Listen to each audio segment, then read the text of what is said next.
جو سب سے بڑی ڈیولپمنٹ ہے وہ امریکی صدر ڈونلڈ ٹرمپ اور سعودی ولی عہد شہزادہ محمد بن سلمان کی ملاقات ہوئی ہے۔ امریکی صدر نے سعودی عرب کو نان نیٹو الائی قرار دیا ہے۔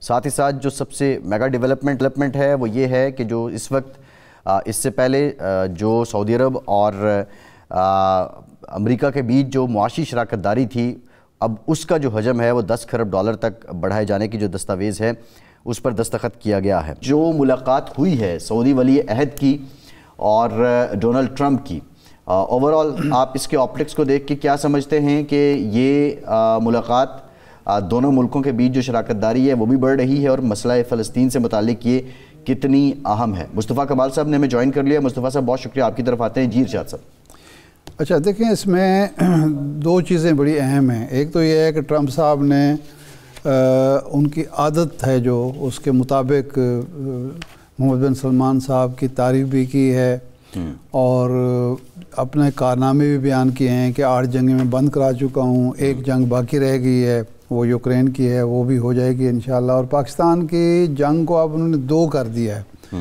پہلے وہ کہتے ہیں پاکستان اور بھارت کے درمیان ایک جنگ میں نے رکوائی ہے، وہ کہتے ہیں 2 جنگیں تھیں، دوسری مسلط ہونے والی تھی، دوسری ہونے والی تھی، میں نے اس کو رکوا دی ہے۔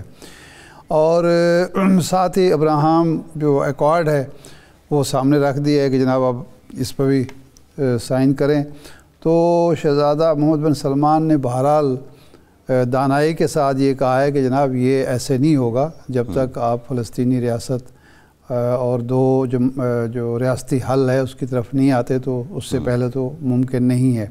لیکن یہ نان نیٹو اتحادی جو ہے، یہ آپ کو پتہ ہے ہمیں بھی یہ پرویز مشرف صاحب کے دور میں قرار دیا گیا تھا، اور وہ نان نیٹو اتحادی بھی ہم تھے، اور ہم پر ایک دہشت گردی مسلط تھی، اور وہ افغانستان کی طرف سے تھی، جو اس وقت افغانستان میں قابض بھی امریکہ تھا، اور وہاں جو فورسز تھیں یا حکومت تھی وہ سب کے سب امریکہ کے تابع تھے، لیکن ہم 80,000 لوگوں کی جو جانوں کی قربانیاں ہم نے اسی دور میں دی ہیں۔ تو اس پہ تو نہ سعودی عرب کو خوش ہونا چاہیے نہ کسی اور کو، کیونکہ امریکہ کی ایک تاریخ ہے، وعدہ خلافی کی تاریخ بھی ہے، اور مفاد پرستی کی بھی اور موقع پرستی کی بھی ایک تاریخ ہے۔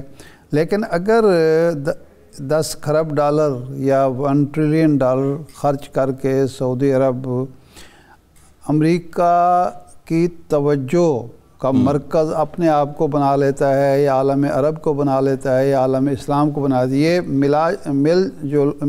ملا جلا کے یہ 3 ٹریلین ڈالر بنتا ہے۔ یو اے کا آپ کر لیں، قطر کا کر لیں، اور سعودی عرب کا کر لیں۔ تو اگر 3 ٹریلین ڈالر سے ہم اس کی توجہ مبذول کرا سکتے ہیں اپنی طرف، اپنے مسائل کی طرف، اسرائیل کے چنگل سے نکال سکتے ہیں، اسرائیل کے چنگل سے امریکہ کو نکال سکتے ہیں، تو یہ تو بہت بڑی کامیابی ہوگی۔ یہ ہم نہیں چاہیں گے، یا ہماری خواہش کسی کی نہیں ہوگی کہ وہ امریکہ سے امریکہ اسرائیل کا دشمن بن جائے، لیکن اسرائیل کو اپنی حدود میں رکھنا اس وقت تو بہت بڑا مسئلہ ہے۔ لیکن اب دیکھتے ہیں آگے کیا ہوتا ہے۔ شاہ صاحب، جو غزہ امن منصوبہ ہے اقوام متحدہ کی سلامتی کونسل سے منظوری کے بعد، ظاہر ہے اب اس کی قانونی اور اخلاقی حیثیت ہے، اور لیکن بنیادی سوال یہ ہے، آج جس طرح آپ نے شروع میں بھی کہا کہ سعودی ولی عہد نے بڑی دانائی کے ساتھ یہ کہا کہ 2 ریاستی حل پہلے ہے، اور پھر اس کے بعد باقی باتیں بات کی ہیں، وہ ابراہم اکارڈ ہے یا کچھ اور ہے۔ بنیادی نقطہ یہ ہے کہ امن اور فلسطینی ریاست کے قیام کی جانب یہ اہم قدم کیسے ہے؟ کیونکہ یہ تو شکر ہے خدا کا کہ 4 ہفتے پہلے 6 ہفتے پہلے ہر روز جو خبر آتی تھی، آج 100 فلسطینی شہید، آج 20 لوگ شہید، بچے شہید، وہ سلسلہ تو اب رک گیا ہے۔ تو آگے یہ کیسے انفولڈ ہوگا؟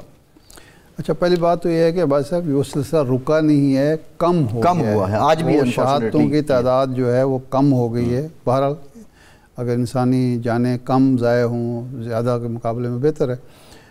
دوسری بات یہ ہے کہ دیکھیں، اگر فلسطینی ریاست وجود میں نہیں آتی، اور ٹرمپ صاحب کا خیال ہے کہ نیتن یاہو موجود رہتا ہے، وزیر اعظم رہتا ہے، یا اس کا کوئی اسی طرح کا پاگل جانشین، جنونی جانشین آ جاتا ہے، تو محض جنگ بندی سے یا غزہ کی بحالی سے امن نہیں آئے گا، نہ فلسطین میں آئے گا، غزہ میں آئے گا، نہ علاقے میں آئے گا۔ اسرائیل نے صرف فلسطین پر حملہ کر کے، غزہ پر حملہ کر کے، غزہ کی عمارتیں نیست و نابود کر کے، وہاں کی آبادی کو تباہ و برباد کر کے، 70,000 سے زائد لوگوں کو، جس میں بچوں کی بہت بڑی تعداد ہے، خواتین کی تعداد ہے، شہید کر کے صرف فلسطینیوں کو جو ہے نا وہ برانگیختہ نہیں کیا، ان کو پریشان نہیں کیا، پورے خطے کا امن جو ہے خطرے میں ڈال دیا ہے۔ اس نے قطر پر حملے کے بعد تو یہ واضح کر دیا ہے کہ اس کے عزائم جو ہیں وہ پورے خطے تک ہیں، وہ یہ صرف غزہ تک، فلسطین تک نہیں ہے۔ تو ہوگا کیا؟ مثال کے طور پر میں ایک مفروضہ قائم کرتا ہوں کہ یہ جو سو کارڈ فوج بن رہی ہے، فورس بن رہی ہے، یہ حماس کو غیر مسلح کر دیتی ہے، تو کیا فلسطینی لوگ جو ظلم کا شکار ہوں گے، ناانصافی کے شکار ہوں گے، جن کی ریاست وجود میں نہیں آئے گی، جو رحم و کرم پر ہوں گے فلسطین کے، وہ چپ کر کے بیٹھ جائیں گے کہ چونکہ اب تو حماس نہیں رہی؟ بھئی حماس نے زور کس وقت پکڑا؟